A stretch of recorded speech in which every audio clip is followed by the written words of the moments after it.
Hello, a Better Lived Life crew. I'm Christina, coach, combat vet, and community change agent. So, today I want to talk about spoon theory and the order of spoon expenditure in our life.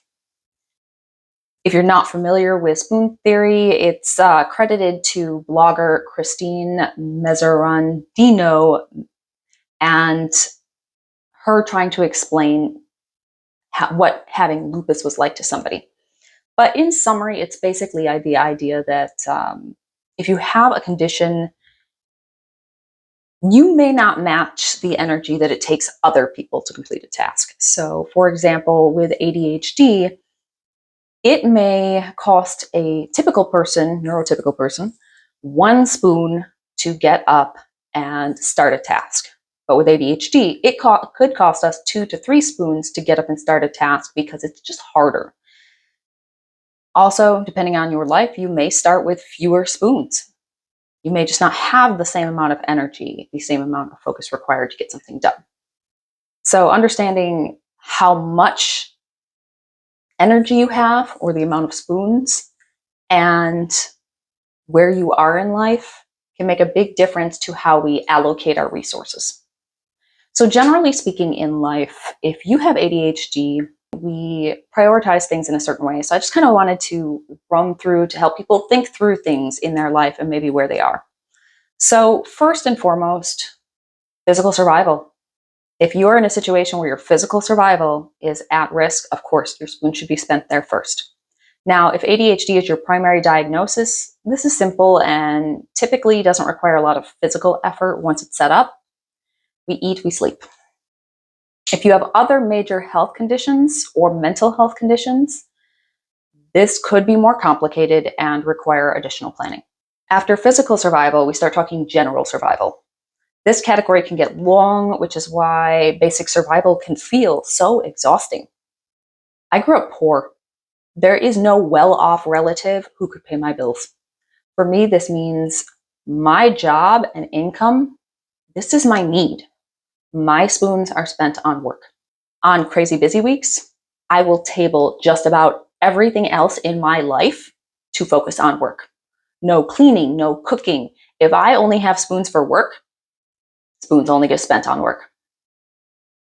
If you have kids, survival includes keeping them alive and living at least at a level where social services will not take any interest in you. That's a minimal level of cleaning, the easiest way to feed decent food to your kids. During insanity, McDonald's is fine once, but not every day, which is why you need to plan in advance for craziness that can be predicted.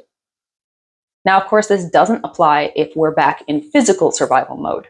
So, for example, if your house burned down and the hotel you get is literally across the street from McDonald's and you are trying to figure things out, no one is going to judge you for having that for breakfast, lunch, and dinner. General survival can also include other relatives, things you have to do to keep them living, surviving, hopefully thriving. General survival also includes necessary physical activities and doctor's visits. So things like physical therapy, sick or injury, visit your doctor. Next, we have basic mental health. So this is where we start actually focusing on increasing our spoons. So this would be social activity outside of work, hopefully at least twice a month. For me, this includes an elderly lady that I help out. I leave my visits with her feeling better than when I arrived. I am an introvert, so that says something about her. Once or twice a month, I meet up with my aunt.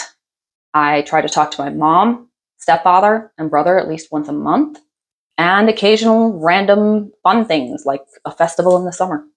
I try to have a decent sleep cycle to improve my mood and my capacity.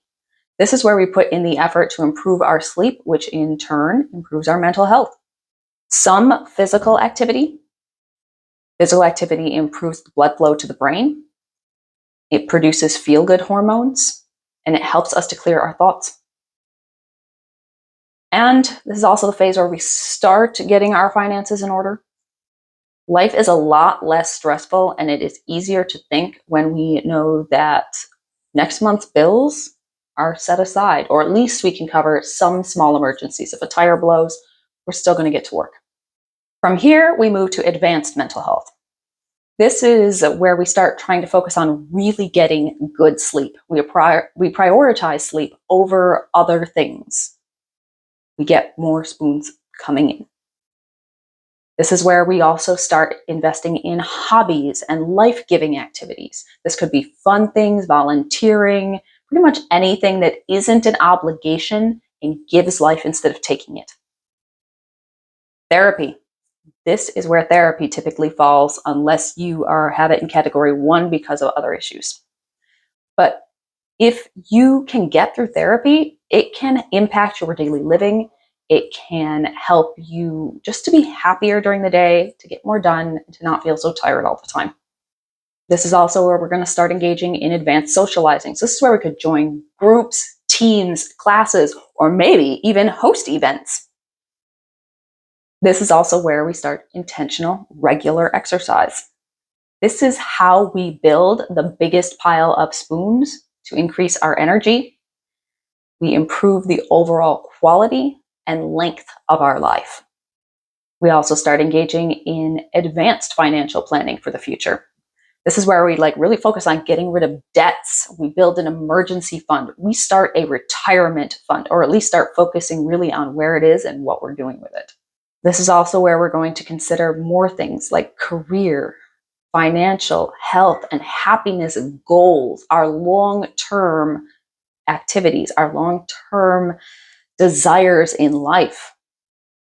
These are intentional activities which you believe will improve the quality of your life, but are not necessary for survival or even basic happiness. This could be going back to school or learning a new skill. It could include building a new circle of friends, saving to retire early. These are the extras that can make life fabulous instead of just content or happy.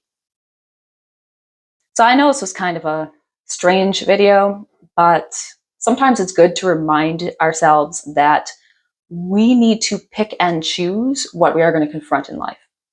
And remember, your survival, the things that keep you moving, the things that keep you housed and fed, those are the things that take our spoons first, and we have to prioritize those. But as soon as we have more spoons to give, if we can remind ourselves that we can build a system that allows us to have more spoons or allows things to cost fewer spoons, we can do more in our life. We can have more. If the only food in the house is healthy, it costs fewer spoons to pick something healthy to eat.